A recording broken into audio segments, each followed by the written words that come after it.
عسکری ذرائع نے عمران خان کے اس دعوے کی سختی سے تردید کی ہے کہ army chief general Qamar Javed Bajwa نے صدر عارف علوی سے ایک حالیہ ملاقات کے دوران فوری الیکشن کا معاملہ ڈسکس کیا۔ ذرائع کا کہنا ہے کہ عمران خان کی جانب سے کیا جانے والا دعویٰ بے بنیاد ہے، کیونکہ الیکشن کرانا فوج کی ذمہ داری نہیں بلکہ حکومت کا اختیار ہے۔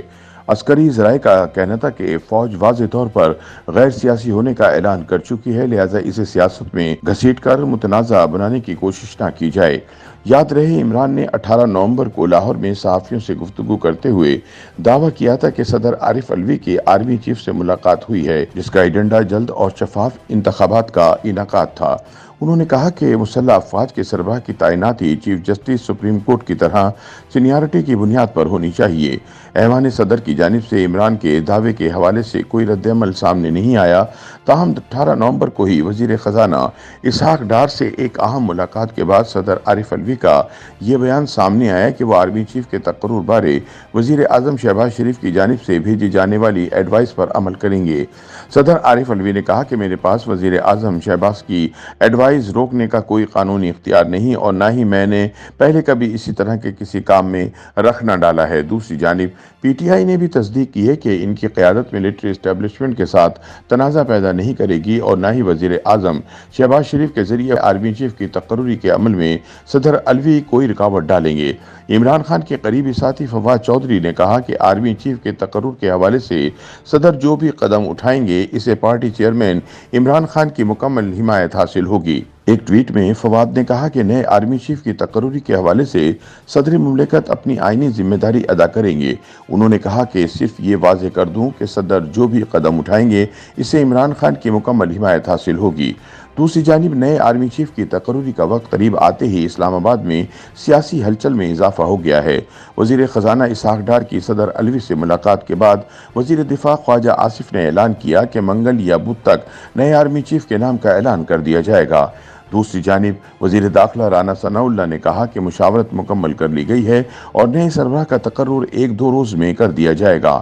حکومتی ذرائع کا کہنا ہے کہ پہلے مرحلے میں وزیر اعظم شہباز شریف کی جانب سے 2 لیفٹیننٹ جنرلز کو 4 اسٹار جنرل بنانے کا اعلان ہوگا، جس کے بعد نئے آرمی چیف اور chairman joint chief of staff کا اعلان بھی سامنے آ جائے گا۔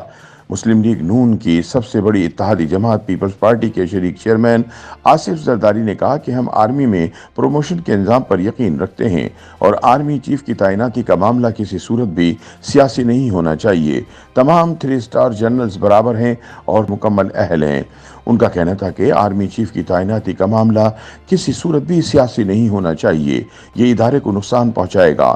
آرمی چیف کی تعیناتی قانون کے مطابق وزیر اعظم اتحادیوں کی مشاورت سے کریں گے۔ خیال رہے کہ وزیر اعظم اس وقت کورونا میں مبتلا ہیں اور اس وقت قرنطینہ میں ہیں، اس لیے شہباز شریف کے ایما پر اسحاق ڈار نے صدر علوی سے ملاقات کی تھی۔ بتایا جاتا ہے کہ اس ملاقات کا بنیادی ایجنڈا نئے آرمی چیف کی تعیناتی تھی، اور صدر علوی نے یقین دہانی کرائی کہ ان کی جانب سے اس معاملے میں کوئی رخنہ نہیں ڈالا جائے گا۔ وزیر دفاع خواجہ آصف نے جیو نیوز کو بتایا کہ نئے آرمی چیف کے تقرر کے حوالے سے کاغذی کارروائی پیر کو شروع کی جائے گی اور ان کی تعیناتی منگل یا بدھ کو کر دی جائے گی، جبکہ نئے آرمی چیف کے چارج سنبھالنے کی تقریب 29 نومبر کو ہوگی۔ موجودہ army chief general Qamar Javed Bajwa کی مدت ملازمت 29 نومبر کو ختم ہو رہی ہے۔ طے شدہ طریقہ کار کے مطابق فوج نے اس عہدے کے لیے ممکنہ امیدواروں کے ناموں کا ایک پینل تجویز کیا، اور تعیناتی کے لیے اس کی سمری وزارت دفاع کے ذریعے وزیر اعظم کو بھجوائی گئی ہے۔ اسی دوران وزیر داخلہ رانا ثناء اللہ نے کہا کہ وزیر اعظم نے آرمی چیف کے تقرر بارے مشاورت کا عمل مکمل کر لیا ہے، اور وہ اسے اگلے 2 روز تک باضابطہ شکل دیں گے۔ رانا ثناء اللہ نے کہا کہ اس معاملے میں مزید تاخیر مناسب نہیں، اور آئندہ چند روز میں نئے آرمی چیف کا تقرر ہو جائے گا۔ انہوں نے الزام عائد کیا کہ پی ٹی آئی کے اسلام آباد کی جانب لانگ مارچ کا مقصد انتخابات نہیں بلکہ آرمی چیف کی تعیناتی پر اثر انداز ہونا ہے، لیکن ایسا نہیں ہوگا، اور فوجی سربراہ کا انتخاب ضرور بغیر کوئی دباؤ لیے سینیارٹی کی بنیاد پر کیا جائے گا۔ یاد رہے کہ موجودہ quarter master general lieutenant general Asim Munir اس وقت سینئر ترین جرنیل ہیں۔